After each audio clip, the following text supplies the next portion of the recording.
Welcome to the Wellness for Educators podcast. I'm Dr. Rebecca Meter, producer of the Coffee with a Little Bit of Cream podcast.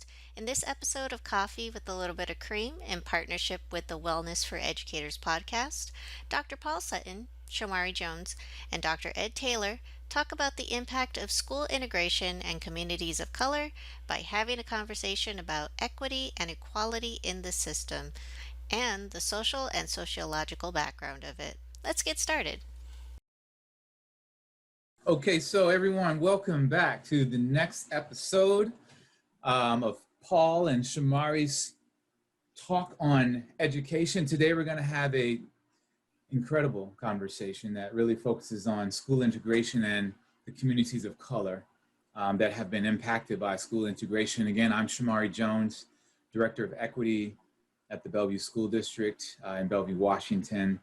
A proud parent of a graduate from this particular school district, a young Black child who she herself had an opportunity to go through a system that many of your students have gone through and deal with racial oppression and having to sustain racial stamina along her journey and trajectory through her K-12 experience. And today we're going to talk a little bit about and dissect a little bit how we got to that experience, whereas we have integrated our systems and created these racial paradigms that sometimes are beneficial to some particular groups and at times are a challenge to others. And I'm really excited today to introduced our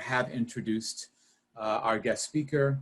I'm excited for the trajectory that we go. I look forward to the discourse and the disruption that we cause in the listeners and the experiences that they're going to have with two Black men and a white guy talking about this particular content. And I am just ready to ride, man. And so I'm going to pass the buck and pass the mic over to my good friend, Dr. Paul Sutton.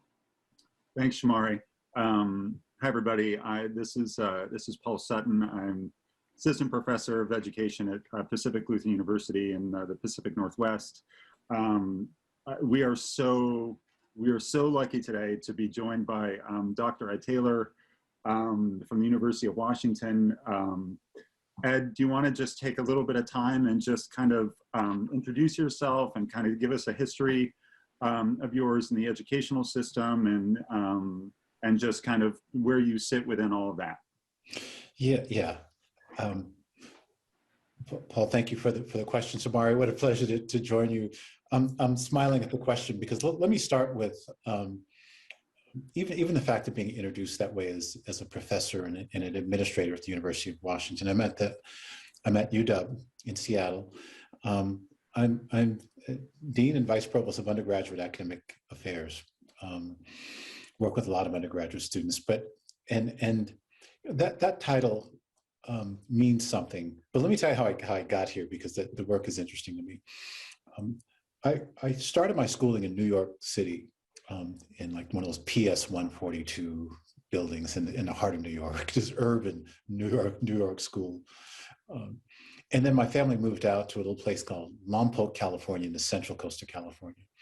And you know, third, fourth, fifth grade, I was getting all these little academic awards for just being a good student and a good kid. And I went to high school in that community as well, and in the Central Coast, lovely community. And at some point I stopped getting little academic awards and I started getting athletic awards because I grew to be about 6'5", and so I started getting these awards, and a system started to develop around me, like, you can be good at this and you can go do some things with this. So I went to high school there and had a good experience, had a wonderful time, had friends, loved schooling,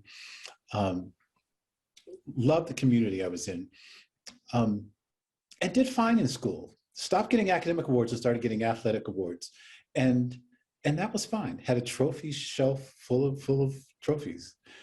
And at some point on a Friday night, I had a really good game on just a Friday evening. And there happened to be a coach from Gonzaga University sitting in the stands and came out of the stands and said, "You can play." And I said, "Really?"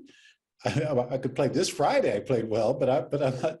And he convinced me and offered me a full ride scholarship. So I got on my first airplane and flew to Spokane, Washington, and went to school at Gonzaga.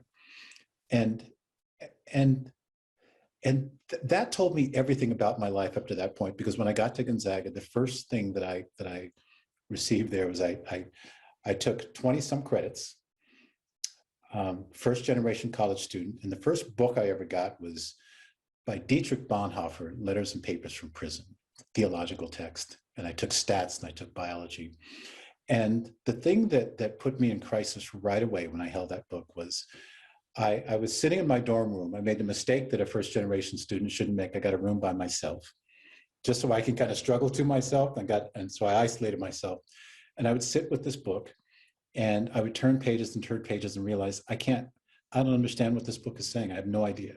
And I'm in a seminar with 15 students, everybody who seemed to understand their stats and everybody who seemed to understand what Bonhoeffer was saying. And the first crisis was a realization that I managed to go through high school and loved school, but had never been assigned a book to read in its entirety. And this was the first time, and it's Bonhoeffer, and I'm sitting there, and I would sit in my room and I would cry and I'd say, and I pray to God, I can't, if you can help me get through this. Now, the irony of my praying that God would help me get through this text was Bonhoeffer's whole text is about, if you believe in God, then you should understand that God doesn't work deus ex machina, doesn't come out of the woodworks and rescue you during times of crisis. So here I am with my head on this book saying, God, would you rescue me? I'm in crisis. And I would sit in these classes, and I think there are 15 other students, some of whom came from Bellevue Prep or Bellarmine Prep, and some who came from Gonzaga Prep. And I had this insight that I had gone to a working class school, that I wasn't supposed to be in college, that mine was a working class school. I was supposed to finish and go to work, but this basketball scholarship put me into a place where I'm sitting in a room with students who had been prepped to be there. They knew what a midterm was. They knew what a final was. They knew their stats. They knew how to read. And I figured it out. But I found myself thinking about the sociology of education, this notion of a working class school and a prep school and the differences, and what it means to try and cut across class lines that way. So I spent my undergraduate years and a good portion of my graduate years thinking about just that and choosing to actually study that kind of inequity, that college access and learning should not be serendipitous. It shouldn't depend on whether or not you have a good night on a Friday night, because it just so happened I played well on that night. But I thought, and I spent much of my career now thinking about systems that are in some ways intended to create inequities.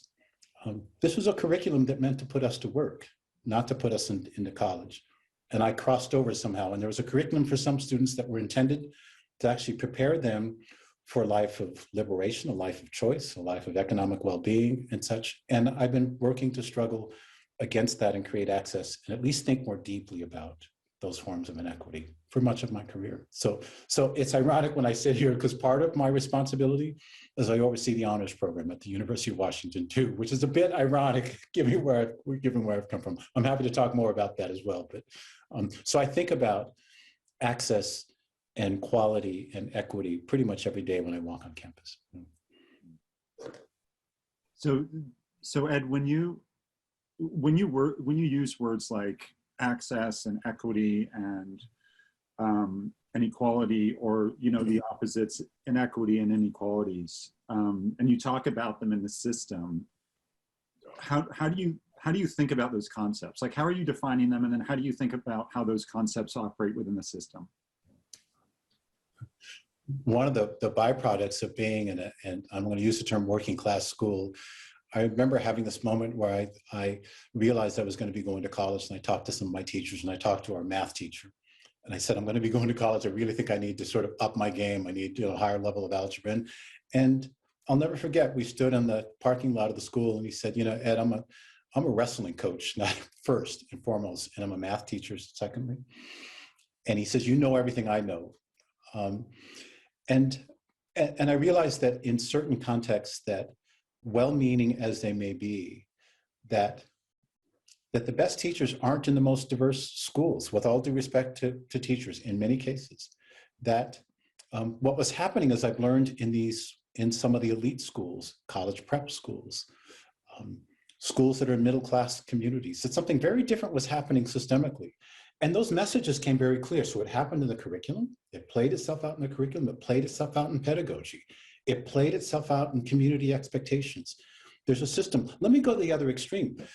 As I've talked to honor students, and I've asked them, really our high-achieving students at the university, are you smarter than other students, will be my question. And they go, no, we're not smarter. One of our students who actually won, he was a Rhodes candidate. He said, I'm not really that much smarter than other students. But here's what happened. At some point early on, people started telling me, you're really bright, David, you're really bright. And then people got invested in my brightness, and they started to make sure they got the right kind of curriculum system, right? People surrounded me and they were championing me because they wanted me to be the valedictorian. So all the way through, people surrounded me and said, we're going to help lift you up. And he said, I'm not that much brighter, but it was just the system that helped support me all the way through to being a Rhodes candidate. And he said, what would that be like if it happened for all students? And so that's what I mean by systems. So he found himself being followed by good teachers who said, you should get into the honors program. You should take IB curriculum. You should step into this. You should go here. You should, in a system that elevated him and convinced him that he was capable and that school was for him. Now imagine if we created that kind of system. He said there was a system that was created for him. Many of our honor students are products of a system that said, you can do this, and we're going to make sure that you get the very best so that you're challenged. And there is no ceiling. There is no ceiling for you. So use your imagination and go where you can go. Now imagine that up against a working class kind of system that says, congratulations on graduating from high school. You've done well. Now here are some options. Go to work here, go to work here. And there's a cap that's placed, and that cap is felt. And that cap is delivered. And the system actually is complicit in shaping lowered expectations. And it's played out in the curriculum. And it struck me that to go through school and not be asked to read and read with intention was a powerful thing. And I've forgiven that, but I still wonder, was that intentional or was that unwitting? Yeah, let me jump into the fire and bring a little heat, because I grew up in a city that was dominantly Black, Gary, Indiana. My experience going through pre-K, kindergarten, first, second, and half of third grade was one that was full affirming. All of my teachers were Black. All the students were Black. My administrator was Black. I lived about a quarter of a block away from the local library where all the librarians were Black. In every single instance that I had in my early on education journey was one where there were zero limits and there was no ceiling whatsoever. And so I felt like I was on top of the world, but then I moved to a place that was more integrated. And that's when I started feeling that sense of, am I as good as? Do I have the resources that I need? Is my family in a position that is well enough? And imagine I'm only third or fourth or fifth grade at this point, and I'm already thinking about whether or not I fit into the standard society that I've been dropped into that doesn't look like me, that doesn't affirm who it is that I am and where it is that I'm coming from. And so in all the narratives that you have offered, I'm making an assumption that the spaces in which these students who have been speaking with you have come from are multiculturally diverse or more dominantly white, or ones that were not the experience of my original upbringing. What do you think the racial paradigm or dynamic of the space in which you are raised has to do with this sense of affirmation and this sense of security that I'm going to be somebody, or I can be somebody? Yeah, I love that question. You're asking both Paul and I, but let me take a crack. So all of my teachers up till about, after about fifth grade were all white teachers. But up to that point, I mentioned getting academic awards. The most powerful teacher I'd ever experienced was Dorothy Jackson. She was an elementary teacher, then became the principal at Clarence Ruth Elementary School. Dorothy Jackson was a Black woman who went to Bethune-Cookman and actually studied under Mary McLeod Bethune. And so here she is in this community. And here's the thing about this community. Miss Jackson, the school was in the south end of the community, small community. Our house was in the middle, and her home was on the north end. So she would drive past our house every single day. And so I'd see her in school, which I didn't always appreciate at that time. I'd see her in school. I'd see her when she was going home. I'd be out in the front yard playing and she would call my name out. She would drop by my mother's house for coffee and she'd be in there, right? And then she'd go home. And then she'd drop by on the way to school. Now, there were times, I'm going to tell you, the Paul and Shomari, there were times when our electricity would be out. We'd be sitting there in the dark. Like, we just wouldn't have power in the house. And I'd be sitting there by candlelight. And Miss Jackson would come by and be sitting in the kitchen with my mother, having coffee by candlelight. And then she'd look over at me and say, Eddie, why aren't you doing your homework? And I'm like, Miss Jackson, you see, it's dark in here. Like, what am I, Abe Lincoln? And she would just look at me like, you should be doing your homework right now, right? And she would just, and she was in the house with my mother, in the community, raising expectations and talking to me as if, I don't care if you're poor. I mean, I see your lights out, but I'm still coming by. And I'm still going to keep lighting the way up. And I would just follow her, right? I would just follow her. And so to your point, Shomari, there's something really powerful about the presence of this woman, the presence of this educator, just raising expectations by her very presence. And I wanted to actually raise my expectations for her. I wanted to actually do the work in part for myself, but in part to just make sure that she knew I was trying. And there was nothing about her discourse that would look at me and say, you know, so your lights are out today, so maybe I'll just lower the expectation. Maybe you don't have to. No, she was like, you got something to do tomorrow, so you got to figure this out. Let me push the candlelight over to you. And I was like, what, can you just not be dropping by every Wednesday like this? I will tell you the most powerful experience when I became, I'm going to go back to the title again, when I became when I got in my role as a professor and dean. I moved into my new office, and my mother called me in the office and she said, Miss Jackson is ill, you got to come home. And I flew home in time to get to the hospital to see her sitting there. Years later, to see her sitting in the hospital room, she was in a gurney. She had lost much of her weight. She was down about 90 pounds, holding hands with my mother. And I remember seeing three dimensions, the past, the present, and the future right there. And I got to thank Miss Jackson years later. And in her dying moments, and I thought the power of this relationship that lasted the entirety of her life. And I got to tell her that, you know, I'm at the University of Washington, Miss Jackson, and largely because of you, and I'm going to do my best to pass on the legacy of your teaching. So Shomari, there's something to that. There's something to having that kind of community and that kind of cultural connection that you just described. So, I mean, that makes me tear up a little bit because the one thing that resonates with me in that story is that Dorothy Jackson was not a teacher. She was an educator. She was an educator. She was an educator. She was an educator. Absolutely. An educator, we have lost the sense. And I'm reflecting, Paul and I have had this conversation a lot. And when we began, you know, this process of integrating our schools and moving away from the homogeny of a space where I'm in a zone where I see myself fitting, and I see people who look like me, who have normative behavior and expectations of me that I would think that my family would have of me. And in that moment, I feel as though when the integration began, we begin to lose Black educators and transform our education staff into teachers. And when we get to the space of teachers, no longer is a teacher coming to your house and sitting by candlelight, chopping it up with your family and having that experience that is going to revolutionize and evolutionize your experience towards ensuring that you're standing up for your own self in this education process, right? Like Dorothy Jackson did a lot of things. And one of the things she did the most was held you accountable, right? Even in the lack of her presence in your home. Like, you knew that she had the potential to pop up at any time, and Dorothy Jackson was on your mind, and that's a beautiful thing. So thank you for sharing that story. My question to you, Paul and Shomari, so she lived in our neighborhood, and you're right, she was an educator, and right now there's a little building on campus, portable, with her name on it, and it's the Dorothy Jackson community facility or something like that, because she was an educator, right? She was recognized by the whole community. Now, for this generation of teachers, who may be white, the majority are, who may not necessarily live in the communities in which they teach. Paul, you have so many of these students who want to be educators, but are not of the community or may not necessarily be from the community.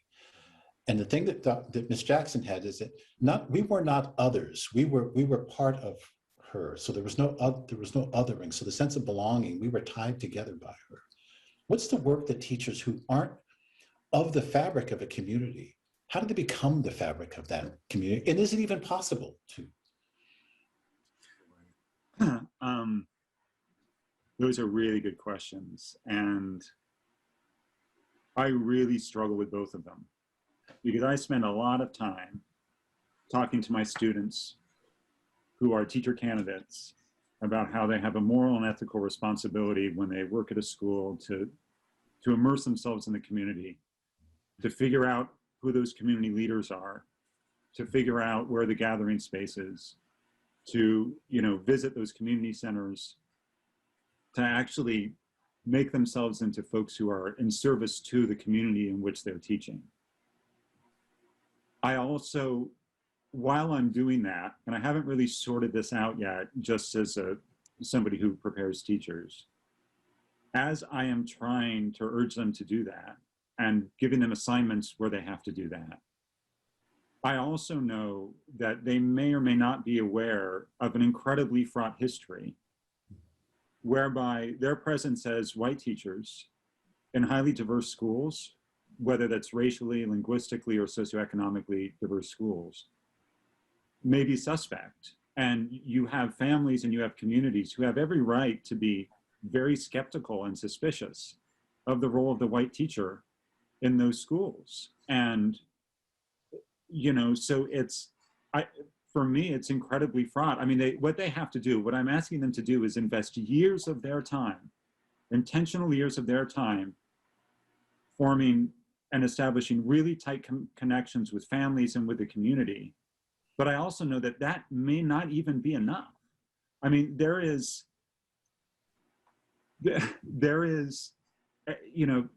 some communities of color have been, I think, so harmed by the system, which has tacked historically heavily towards white norms of everything from classroom management to instruction, to the curriculum, to the content, like all of it, that I'm not, I sometimes question the extent to which white educators can actually become part of those communities. The extent to which white educators and white teachers can actually do the work that Ms. Jackson did in your neighborhood. It's a question I'm still grappling with because I just think there's so much more to it than we give it credit. I mean, I'm not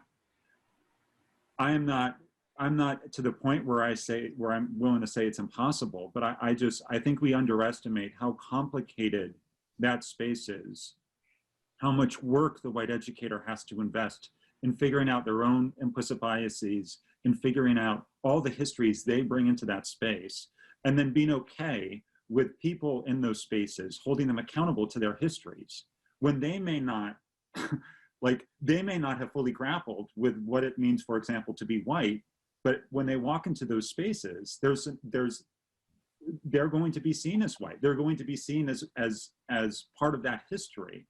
And so it's just, I don't know what the answer is to that, Ed, but it's something that I think just as a group, teacher educators have to get really, really serious about, because that is like a fulcrum, really, of ensuring that schools where white teachers and white educators are present, that those schools could actually be successful places of belonging, places of comfort, places of value and validity, and places of dignity for students of color. But I don't know if that's possible. I don't know. I see you tuning up, Shomari. I'm curious what's on the mind. I shouldn't answer this question, but I'm going to. I mean, I work in the belly of the beast.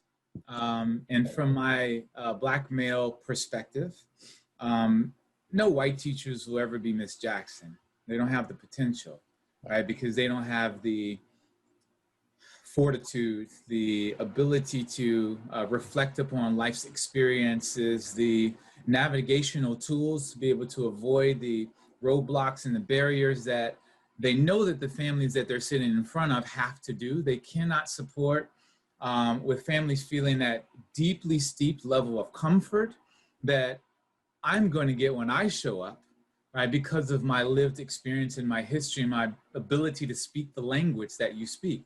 What they can do, though, is they can be very, very close to the power that we own, right? We want to invite white people to be as close to the power that we have as possible, to align with who we are and what we're seeking to do within our community, so that our communities of color can sense and see that some folks that we interface with in this education system on our students' journeys are with us and for us, right? And we're going to ride along with them. It may not be the deepest, greatest level of trust, but it will be a sense of, I know this person's got my back if I need them to show up for me. What I see often is a sympathetic approach to this poor family. You know, I'm going to show up, I'm going to bring them some stuff. I'm gonna talk to them in a manner that helps them feel like I'm an ally for them, but then I leave and I don't continue to show up. And that's a problem. You know, it's a problem of diminishing returns. You know, you show up and you don't come back, you know, and so then I lessen my connection to not just you, but the system as a whole, right? And now we get parents who then get villainized because they don't want to be a part of the system, when the system has not supported them in a very long time or ever. And so we have a lot of work to do for some of our white educators presently to get out of their own ways, you know, to defy the contract. You know, this contract mess sometimes really does bind some of our well-intentioned educators to expect that everything that they do comes with a paycheck, you know, or comes with some incentive of some sort of promotion for what it is that they're doing. And they don't sometimes sense that within their soul that I have to or need to do this. Like, one of my jobs presently is the development of a family engagement process within our system. We have random acts of family engagement that occur all the time, every single day, but nothing that's a concerted effort. And I've learned that there are a lot of people, Paul and I talk about this. As a matter of fact, I spoke to his class recently and spoke to a couple classes at UW not that long ago about how much education that you all get as emerging teachers around engaging with families. And many of them say a chapter in a book, many of them say maybe a semester, but none of them say that it is embedded in all the things that we do as we learn to become teachers. And so if A, you don't come from this community, B, you're not educated about what this community needs, then C, you know, that automatically equals that you don't have what it takes right now in order to inject yourself in the community unless you practice, try, and fail, and get back up and try again, right? And so I want to inspire, especially those of you all who are listening, I want to inspire folks to put it out there, put your ass on the line from time to time, make a friend, build a relationship, find a way to connect in ways that are affirming to the people who you're seeking to serve. You know, and don't let anyone get in your way. Don't let a contract get in your way. Don't let a few dollars get in your way of being the system of support for the people who you have signed up to be a system of support for. I love it. I'm just resonating with what you're saying here, Shomari. I was intrigued when Gloria Ladson Billings at University of Wisconsin wrote Dream Keepers. She wanted to know what were some of the effective practices of teachers of African-American children. And the way that she went about finding this out was she didn't go to the teachers themselves. She didn't go to the students themselves. She went to the community. She went to barbershops. She went to beauty shops. She went to nail parlor. And she wanted to know from the community, who are the teachers that have most impacted your kids? And so in the Black community, they would say, and she didn't ask who are the most effective Black teachers, who are the teachers that are most effective? So these are our teachers now that have a reputation in the community because they've done what you just said, Shomari. They showed up in the community. Paul, they showed up and sustained, and you said the time it takes, they sustained. This wasn't a drop in. This wasn't just a visit. These weren't home visits. This was actually making home. This was actually being part of the integral part of the community and developing a kind of trust so that someone in the barbershop can actually name you and say, oh, you know, Daryl Jackson, he can teach, that young man can teach. And so building in that kind of community. So she asked them. So imagine teachers not just having a relationship with the child, but having a relationship with the community, and not in a passing by kind of way, but in a I know you kind of way. I'm here for you kind of way. I might even show up. So she could ask ministers, who are the teachers that have done the good work? And that kind of relationship building does take time. It's not a drop-in. I do remember, Paul, I had a pre-service class, um, and as is the case in Seattle, often some data point comes out or something happens, and there's a big community event, and people come and they show up, and there's a microphone, and people get to yell at the district for a while. And one of my students said, I'm nervous to go there. And I said, why don't you get in the car and let's actually drive there together, and let's sit in the audience. And I want you to hear what mothers have to say when they get to the microphone. I want you to hear when the minister actually convenes everybody and what a community looks like. Now, the problem with that is we're just dropping in and we're observing for a moment. But to see that kind of emotion, and we're going to sit there for 3 hours as people come to the microphone and talk about the concerns that they have about the well-being of their kids in the context of school. And I want you to ask yourself, do you feel like you can actually walk in and be a part of this community such that you're not a visitor? We're sitting in the back of the room now, but you imagine yourself sitting in this space. And it was odd for me because I found myself taking one of my students and saying, let's go in and visit this community, and let's go in and see and listen for a moment. But I want to introduce you to community and then ask you, can you see yourself actually being in community? But Paul, you said the kind of time it takes, off hours, not necessarily paid, inviting themselves in to be a part of, and the kind of time it takes to do this. So I was resonating with both your skepticism, but both the invitation also to be present in community in that way. I want to shout out real quick that Dr. Ed really just demonstrated what a teacher can do in service of supporting our community. You know, an educator who does not have to take his teacher to the board meeting or the community foray or the barbershop has mentored others in spaces that allows them to feel comfortable where they may not feel comfortable. Imagine a Black community and a group of white teachers with, you know, their apprehension to engage in a community that's not theirs. How are we going to get them there? You know, from A, where they are and where they grew up, to Z, where we need to be in service of our students, right? Sometimes it's going to take someone who has the power to move them, right, to the next space, to show them and to affirm them and to help them feel like they can do this, right? That first leap, that first step is not an easy step for some of our educators who haven't had the experience. I really do say that a lot of the responsibility is on you, Paul, and on you, Dr. Ed Taylor, for the teachers who are coming through this system who say, I want to do it. So how on earth are we going to ensure that when they are doing it, that they are doing it from a perspective of being prepared by what it is that you're offering at the universities that you currently work? Shomari, I'm sorry to cut you off, Paul, but Shomari, one of the things that I knew that I was going to do, and I felt a tension around this, because I knew it was one of those issues when, I don't know if the issue was violence or it was underperformance, but it was one of those moments when data was surfacing and the community was hot. So I said, let's go in and let's sit down in the back and watch as people take the microphone. And I knew, and this was a young white pre-service teacher, I wanted her to hear, and excuse me for saying this is going to sound a little controversial, I wanted her to hear mothers wailing. I wanted her to be haunted by the sound of mothers who felt betrayed. And I wanted her to hear the power of Black women, Black mothers, wailing because of the mistreatment of their kids. And I wanted her to see a connection and be haunted by that sound. Not in a performative kind of way, but to see mothers say, this is my baby, this is my child. So you're not teaching other people's children, but you're connected through that kind of pain and struggle, and that you can't be complicit in that kind of pain. And you have to decide whether you want to be a part of healing or whether you want to be a part of harm. So I needed her to sit in the back, and I sat next to her as we heard people literally wailing. And then you ask, are you connected to this or you're not?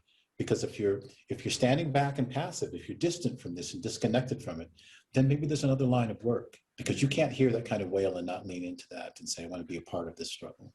Ooh, Paul, thank sorry, you for that. Thank you for that. Wow. You have to follow that, Paul. Damn it. Well, as both of you were talking, I couldn't help but, think again about the great irony of all this, that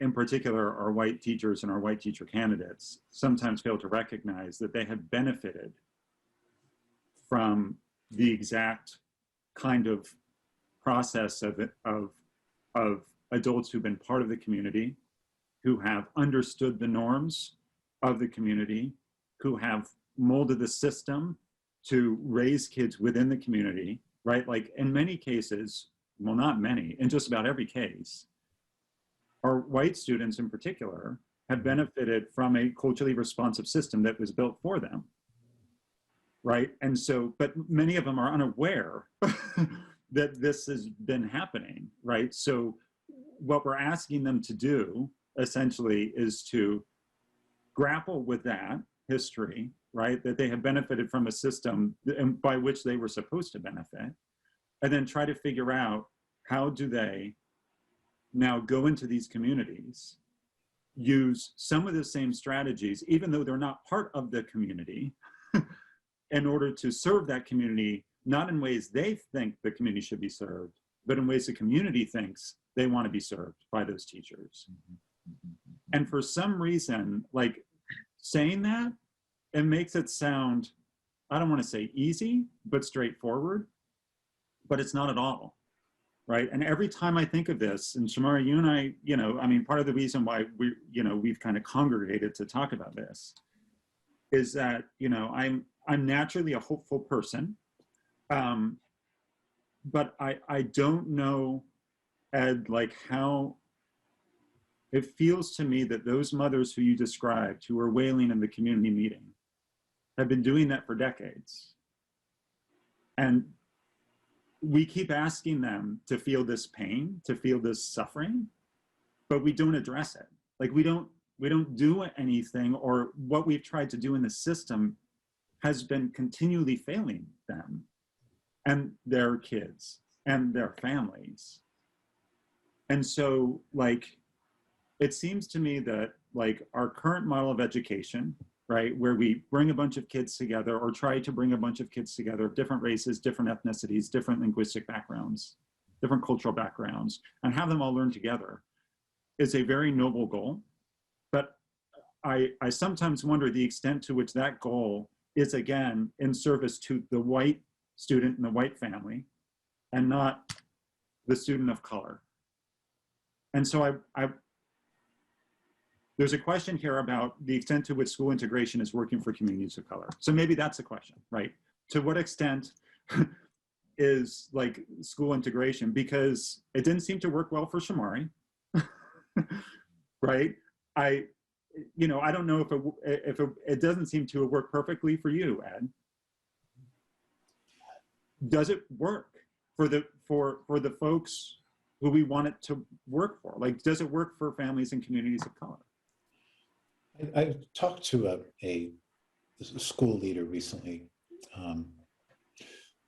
who described, and this is in a high school setting, she said she was resistant to magnet programs, so she pulled out the magnet program, and when that happened, a lot of white parents left, which left a community of kids of color. So it wasn't segregation by design, but it was kind of a white flight that occurred.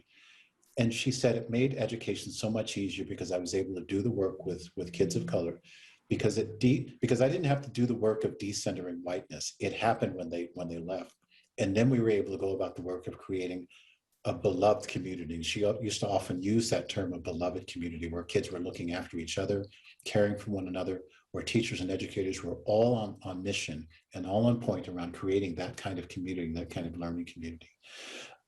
So to your point, it was kind of a de facto segregation. It was in part because white families left that kind of community was created.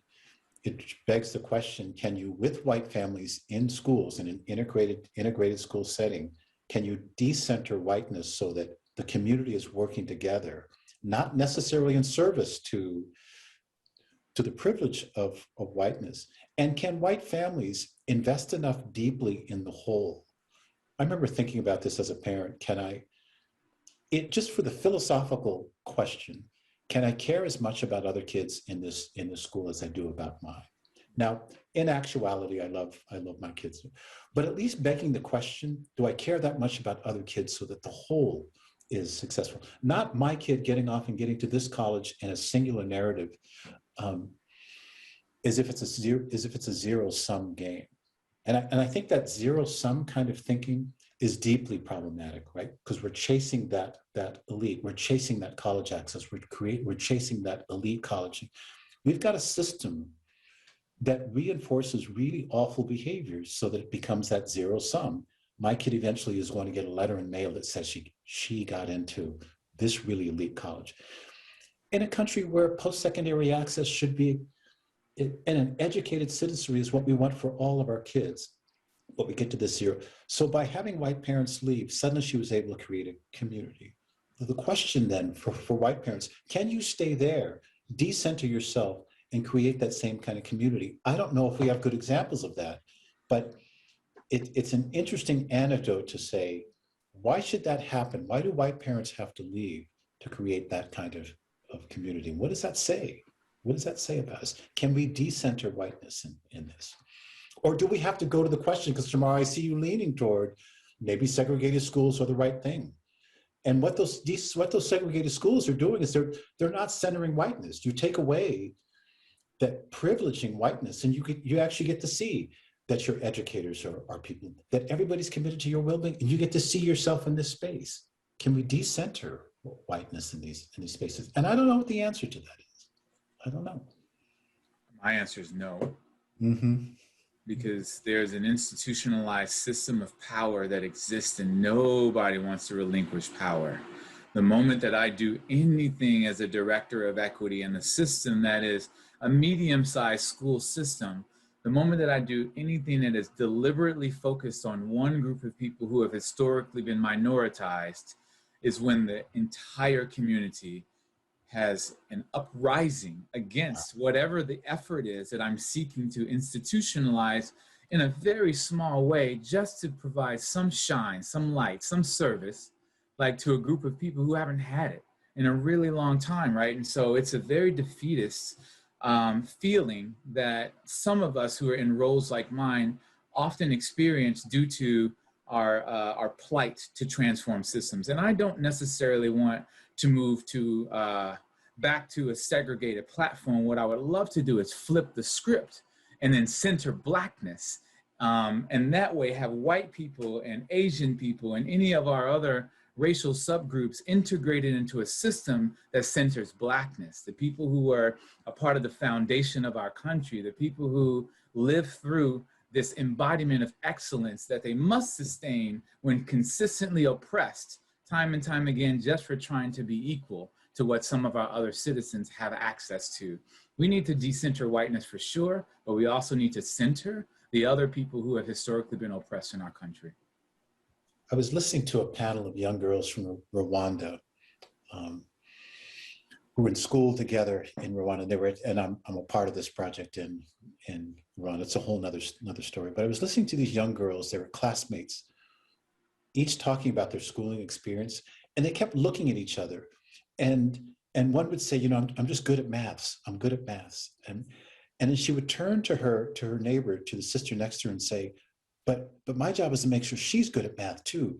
And the girl who was not so good at math was good in science, and she would turn and say, and my job is to make sure she's good at science. So we're all preparing for the test and we're working together.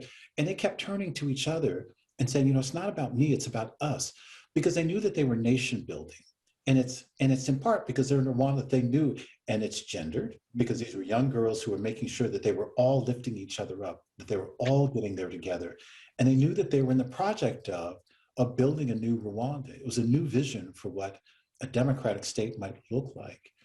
The kind of imagination that you're calling on, Shomari, asks us to kind of rethink the terms altogether, which is to be able to turn to each other and say, let's center each other's experience, let's center each other's, in this case, each other's Blackness. Let's be in it for each other, because their individual success didn't make sense, because they were going to leave Rwanda and go get educated at Princeton or Yale or UW or something like that. But they didn't want to go alone. That concept didn't make sense, that they were going to go together. And so this notion of we're all in this together. We're tied to each other's destiny. Our destiny is tied together. But they were able to do that in the context of what it meant to be African. You know, that's the second time you said something.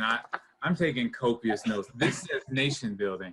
I got lots of them. So, you know, but one thing that was important that you said in your former statement that resonated with me is that our country is slipping. We're slipping away from being, I'm not concerned with our superpower-ness as it pertains to what we own as far as nuclear power and our ability to fight against other countries, but our power in education, which we used to have a stronghold over, we're losing and we're slipping. And what's slipping away is our unilateral effort towards everybody having access to the things so we, as a superpower, can ensure that we sustain that superpower-ness with all the people having all the things necessary in order to thrive. You know, this needs to go way beyond survival. So many folks aren't surviving even, you know, but, you know, I'm going to comment on something I told a friend the other day that's relevant to this. A white friend who sent me yay, aren't you so excited that Juneteenth is now an official holiday? And I was like, well, let's have this conversation, right? and the synopsis of this was, what would have made this a monumentous experience would be if the reparations came along with it, whereas now all Black people get to have a college education for free, because we are now identifying how much and for how long we have oppressed a certain group of people to a point where they no longer themselves see themselves in this experience and this opportunity, many of them, right? And so we have to turn the corner, you know, and find a pathway to ensuring that our country, you know, boiled down to our cities, boiled down to our communities, are holding the efficacy of greatness and excellence that we're offering to every student that we serve. And we're not doing that. We're not doing that. If I could just chime in here, I mean, I know, Paul. I see Paul processing and reeling. This calls to mind, you know, your colleague Ed Walter Parker's work on citizenship. Like, this is that your anecdote about the young women in Rwanda. There's so many reasons why that would be shocking if it happened in the US. Not the least of which, it's my personal belief that we become so uber individualistic that we cannot imagine this idea that we are successful only if others around us are successful. Like, we seem to have lost the very public good, social good dimensions of public schooling. It has become the system of private gain. You know, I'm borrowing here from David Lavery's work, but one of the ironies to this is that we have scholars like Zaretta Hammond who talk about like the need for schools to start looking at more indigenous, or as Chris Emdin would say, neo-indigenous practices of like collaboration and cooperation and storytelling. And this idea that we are stronger when we are a community, when we support each other. But that is not the educational system we have. The educational system we have does not incentivize that kind of behavior. It actually incentivizes I get an A, which means you don't get an A, which means I go to Stanford, which means you go to the community college, right? So, I mean, even it's not just the structure, like the actual structure of the educational system itself, which is saturated in like white power structures. It is the fundamental way in which we approach learning and success that I feel like is highly saturated in this very Anglo-centric way of looking at what success means, right? It is this zero-sum game. It is this idea that I drive a Tesla because I got the job and you didn't, right? And I really, really struggle with this because I firmly believe what both of you are saying. Shomari, your idea of like decentering whiteness and centering on Blackness, or centering on just in different like ways of knowing. That is exactly it. I just don't know if we have a system that has the capacity to pull that off, because the folks who are running the system are me. Right? Like, and I've met individuals who have the capacity to do that work, but I just don't know if across the system, if we have the capacity to affirm and step aside and affirm Blackness and brownness and Native Americanness long enough for there to be lasting impact in the system. I think we have exemplars, probably, that I'm unaware of, different places in the system. But I don't know if I don't know. I mean, I really don't know if we have the capacity within the current system in order to do what you two are both calling for. And I want there to be the capacity. I just don't know if it's there. My gut tells me it's not. Shomari, you're calling on something very different. Go ahead, Shomari. Yeah, I mean, and this is just a question because we have examples of this, and I'm very curious to know, Ed, what you think about, or if you have any experiences with, the few schools across our country that are intentionally Black. Not the fact that it is just in a community that is dominantly Black, but the ones that spawn in communities that are not dominantly Black and choose to create a charter or, a private school setup, whereas the students and the staff identify as of color or historically minoritized. Jeff Duncan Andrades has one down in San Francisco. LeBron has one. There's a Black boys school in Chicago. And these schools, which are all affirming to these kids are thriving, with graduation rates, or at least advancement rates to the next level, with students feeling like they belong in society and going off and achieving greatness. What is your either experience or understanding ideology around that type of system or setup? When I stop talking to you this evening, which I'm so enjoying, I will get on another call, and this is going to be controversial because some of my former students aren't thrilled about this, but I'm on the founding board of a public charter in the south end of Seattle in the Highline District. The superintendent said we want a portfolio of activities. We're not anti-charter, this is public charter, and we're looking at these kids thrive in the school, thrive even during COVID. Paul, you were talking a little bit before this about how kids are thriving even during COVID. And the school is sort of doing something different. It's in the community. The building is not a very nice building. It's in an old Catholic church. It's kind of run down. And the kids are building this community themselves. Families are invited into the school so the teachers know the families. The teachers are hired specifically for that community. And so they're building the curriculum around the kids. And so the teachers will say, if Paul's not reading at fifth grade, not reading at fifth grade level, we're not going to move without Paul. We're going to stay here and build the curriculum around. So you see this community working together. You see culture and community centered, and you see the dynamic of the school functioning very different. And these kids are hitting it out the park. And the test scores aren't the only measure, but you see the sense of, and when kids were out of school because of COVID, they came back just excited to come back to the community. The teachers were excited to come back to a community. They were all just connected to one another. So everything they did when they formed a basketball team, a youth basketball team, they all did that together. There was a sense of centering diversity again, not as a sense of othering, but it was like, this is who we are. So you have a whole community, and we're trying to figure out, so what are the elements of this public charter that allows for a sense of independence and commitment to place and community and this multiracial democratic space? It just operates differently. The leadership operates differently. Not beholden to some of the politics of the system, not beholden to some of the politics of the district, not beholden to some of the politics of the school. They're trying to make the community better, make the school better. And there again is that sense of everybody taking ownership in this work. I want to be careful not to critique. I'm not trying to critique unions. I'm not trying to critique districts and systems. But my colleague Ken Sorotnick used to say the school and the community are the unit of change. It happens where communities are. And Shomari, back to this centering Blackness, you're talking about Black communities where people are together in the community, engaging in community, looking after each other's well-being.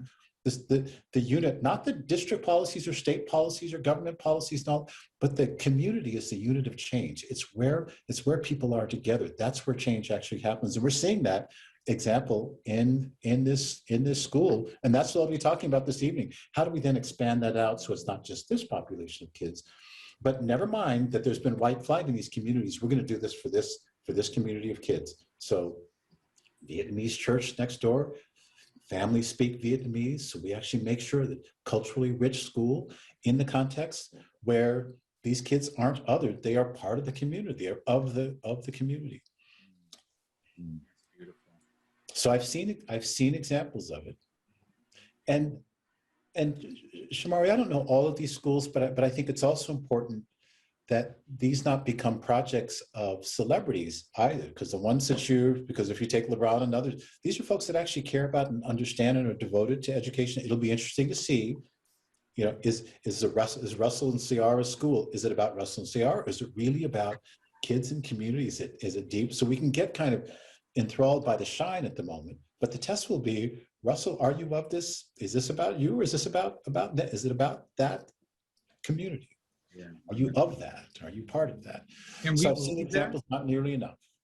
Do you think that is so this is a separate public entity that is a part of the public paradigm, but not included in the public paradigm, right? Like, we're going to fund it, and we're going to make sure you all over there, this is interest convergence. If we want to talk critical race theory, since it's a topic in our country right now, if we want to go down that route, this is a system in their ideology of interest convergence saying that we're going to give you something that you can do so that you can not mess up or not disrupt the thing that we have going over here that works really well for us, right? And so is there a pathway for this small enclave to succeed so well in South Seattle to then push upon the system, right, in a way that causes the system to transform? I love that question. It is so rich and complex. And you brought interest convergence, and those who don't read critical race theory, you got to read a little bit of this, because that's been the story of our nation. It's interesting, Shomari and Paul, that critical race theory has become so controversial, because when I started writing in critical race theory, Gloria Ladson-Billings and I put a book, and I thought, this is interesting and this is powerful. We're using this as a lens to actually inquire, is interest convergence of things. So if you look at, and we were talking about school segregation, if you look at integration of schools, did we really mean to integrate schools? Or were we actually thinking that as a nation, the world is watching us and we better do this now because civil rights is an issue?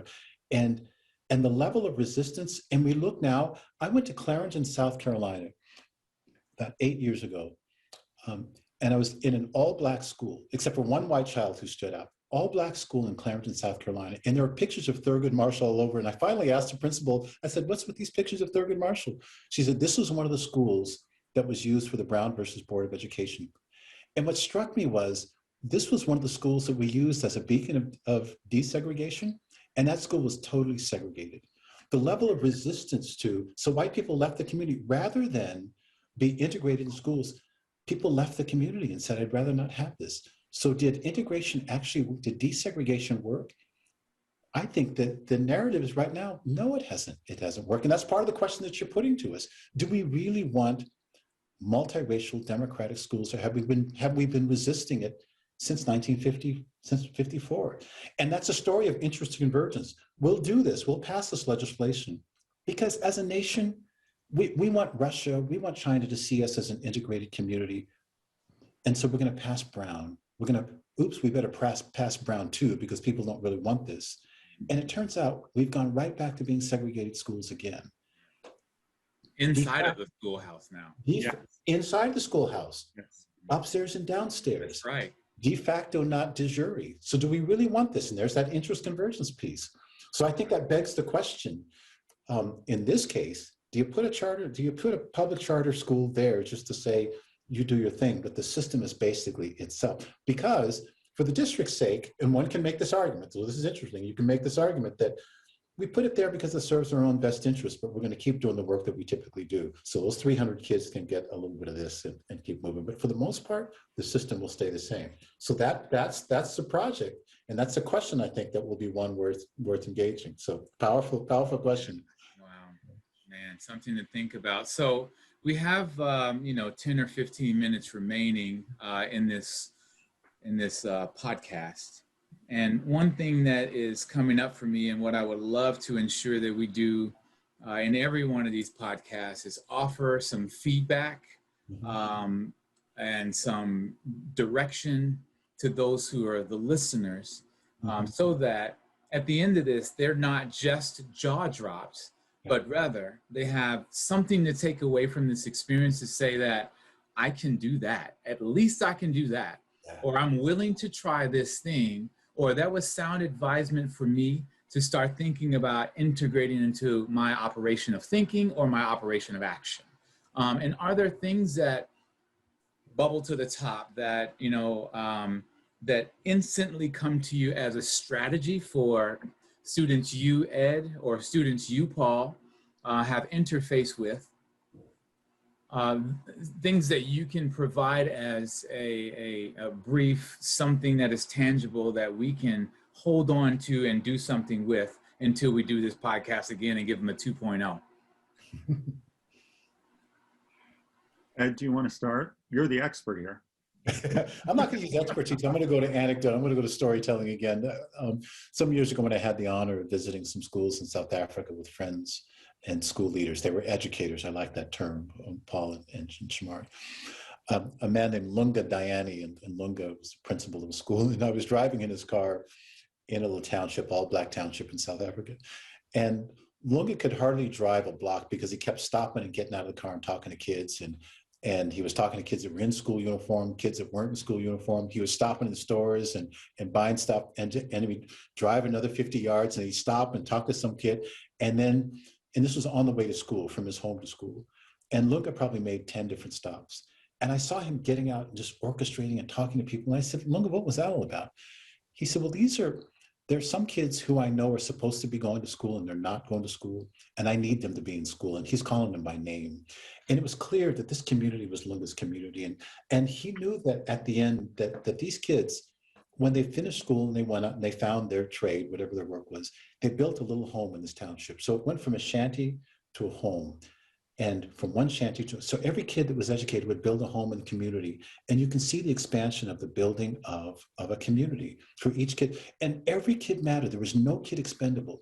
So every time Lunga would look out the window and he'd see a kid, it was like he's connected to that kid. So this isn't the data point. 15% of our kids drop out. That's Nathaniel, and Nathaniel needs to be in school, and I need to make sure that Nathaniel eventually has a home. And so that kind of being in community and being devoted to community and imagining that kind of bridging and sense of belonging, so that educators actually see themselves as not passing through a school, but actually belonging in a community and creating that sense of belonging. I'm using John Powell's words intentionally, because we're at the point of either we create communities of belonging that you're talking about, Shomari, or we find ourselves breaking my political divides and racial divides and more. Paul, please. I was, as you were talking, Ed, I was thinking about how the actions of that educator in South Africa, it also demands a certain amount of, I think, humility and a certain amount of openness to actually talk to children and listen when they tell you something, right? So from the white guy perspective on the panel, I think one of the biggest mistakes, regardless of whether or not you hold a doctorate or a GED, or whether you have a bachelor's, or whether you never, even finished high school, I think the very first step, if you're concerned about doing this work, is to not think you have the answers, right? To not, no matter how much you've read about stuff, you have to walk in these spaces with humility, and you need to just ask questions and then shut up and let people tell you what their experience is, and let their experience form how you think about what your plan of action is going to be. And it doesn't have to be some huge gesture, right? Some huge Russell Wilson, LeBron James gesture where like you start some charter school. You could start small, right? Like really, really small, where you just develop relationships with folks and maybe you join a community group that is centered on BIPOC communities, but you sit and you listen and you keep your mouth shut and you listen to what they need, and then you use whatever power, whatever advantage, whatever privilege you have in ways that other folks think would be helpful, not what you think would be helpful, right? Like, so I'm thinking of ways that like white folks can decenter their whiteness in spaces that are not inherently white. And I think the best way, or one of the best ways to do that, is just to slow your roll, right? Sit and listen, ask questions, and then be of service too. And don't try to control things. The one thing I'll add, so first of all, Paul, what I heard you say was our adults need to continue their learning. You're not done learning beyond when Paul Sutton is done with you, you know, after your 4 years of your teacher prep programming. The day you step foot on my campus at Bellevue School District, I want you to know and I want you to embrace it. You're still learning. You know, just because you're in front of fifth grade classroom and you think that you have this worldly knowledge and experience, I promise you there is a kid in that classroom who's likely as smart as you are, right? And has a whole lot of things to teach you, right? And so as a teacher, educator, your job is to ensure that you are getting out of your own way to consistently grow in service of that kid, right? Second, we want to think about how we treat all of our students and all of our families with dignity.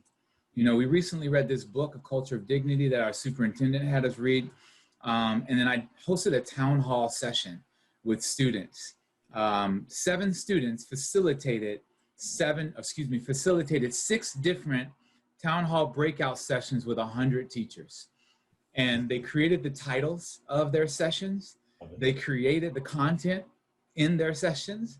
One of the sessions was titled Merry-Go-Round, the systemic oppression of racial equity in this particular school district system, right? Like, these are the things that our kids are thinking about, right? And so to that effort, or to that thought, like, I think we really have to start centering the voices of our students and centering the voices of our families in order for us to ensure that we are leading for the right things. You know, just because you're a great leader and a great coach and a great teacher and a great educator doesn't mean that you're doing those things for the person or the people who are in front of you. You have to constantly learn your environment. Every year is going to change. And as you're learning that environment, it should help you to maneuver in ways that are in support of the entire class, but also every individual. You know, each and every is a concept that is real, you know, and each and every deserves your care, your respect, and dignity from your teaching and learning. Yeah, agreed. Well, another small thing that people can do is, I'm looking at the title, Coffee with a Little Bit of Cream, and I'm looking at how you started this conversation during a time when we were so polarized that even subject to critique, you two have started a conversation that models something decent that we should be doing in our homes, that we should be doing in our living rooms, we should be doing in our schools, and trying to create the conditions where we can actually have these kinds of conversations in constructive ways. So I appreciate it. Yeah, please invite someone to dinner. You know, I took and have been a part of a tremendous amount of racial equity training and growth and learning. And, you know, there's a couple of really strong takeaways that I feel like I've ascertained that have really helped me to drive towards the work that I do.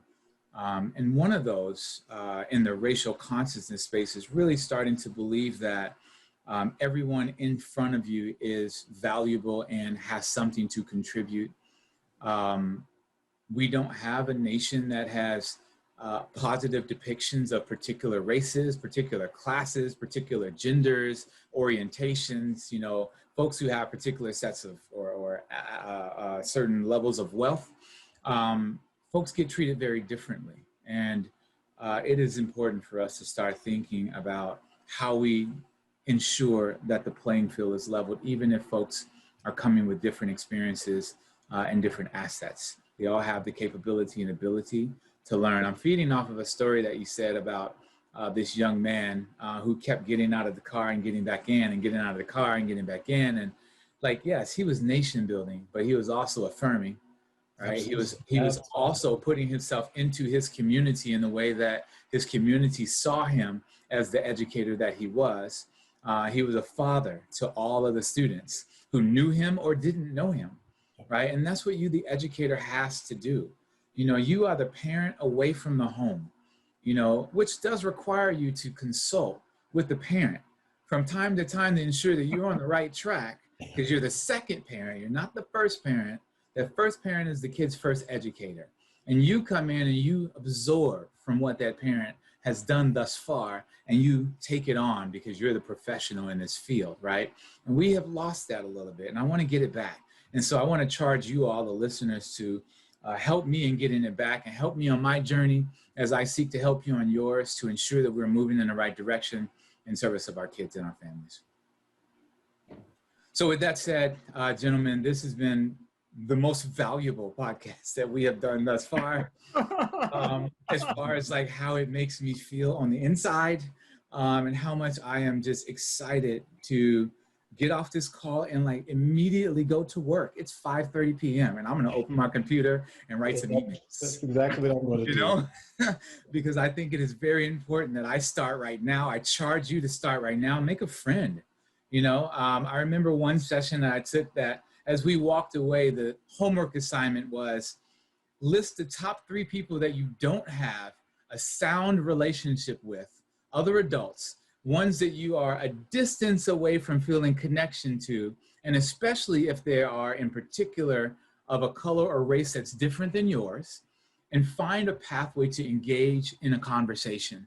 Even if it's just a simple compliment, engage in a conversation and incite your own learning and your own growth in ways that you weren't going to learn and grow prior to engaging with that individual. And just watch how your world changes, you know, towards the benefit and betterment of your own individual self. And so with that, Paul, I want to ask both you and Ed, are there final words that you want to leave our audience with today that build on this conversation and that accentuate our need to continue to serve with dignity and care our students, our families, and our staff, in particular those of color? I'll just say briefly that if folks are interested in learning more, they should access Dr. Taylor's work and the work he's done with other prominent scholars of color. They should access some of the folks that we've mentioned, you know, and read up and, chart a course for improving yourself by immersing yourself in some of the work that's already been done so that, you earn that sense of humility.